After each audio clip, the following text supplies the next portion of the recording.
This is the Narrows. If you have the fitness level, the Narrows is a must hike for its dramatic views of sandstone grottos and hanging gardens. Keep in mind that there's a bit of walking that we do, both on dry land and some in water, before we truly reach the main part of the Narrows. At times, the canyon walls rise up on either side with no banks in the water, so you definitely have to be in the water for this hike. The river can get fairly deep, sometimes waist or even chest level, so it's recommended to have a walking stick and water shoes.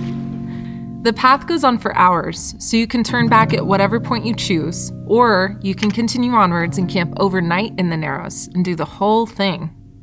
Lastly, as a word of caution, I want to say this again, you should check with park rangers at the many information booths throughout the park before doing this hike, since rain can mean flash floods, which can be very dangerous for this hike, since the slot canyons can completely fill with rushing water.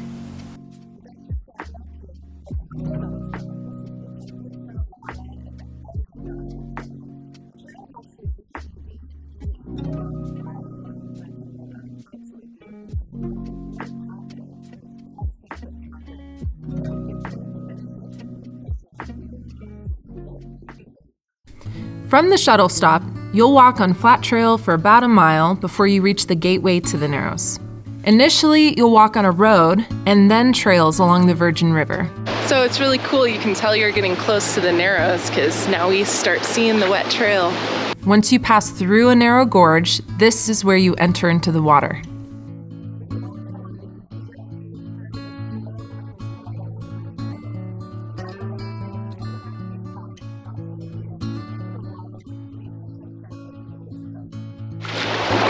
Can sometimes get, only ankle deep. You can get waist deep. It can get chest deep.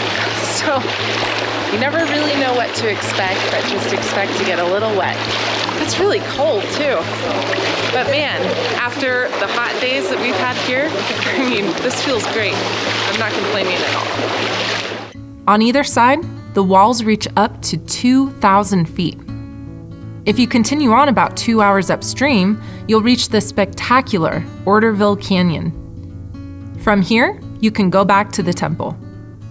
It's just this beautiful waterfall right here. Water just pouring from the top right into the river. It's just gorgeous.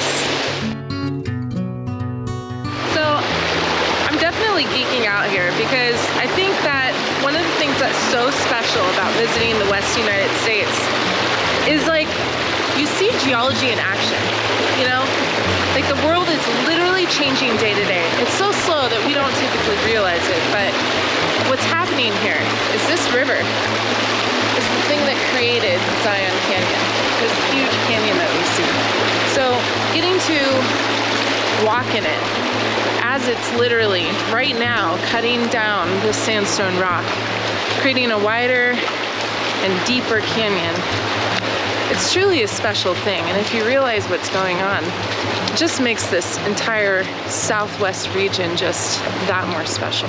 For a more advanced hike, you can walk the entire length of Zion's Narrows, but you'll need a backcountry permit. It's about 16 miles one way from Chamberlain's Ranch to the Temple of Sinawava. In general, June is the favored month for this because of the lessened risk of flooding and warm water. If you do go later in the year, you may want to consider a wetsuit if it's very cold out.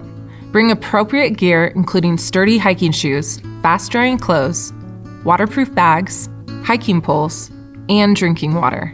You can spend a night at one of the 12 campsites along the route that you can reserve.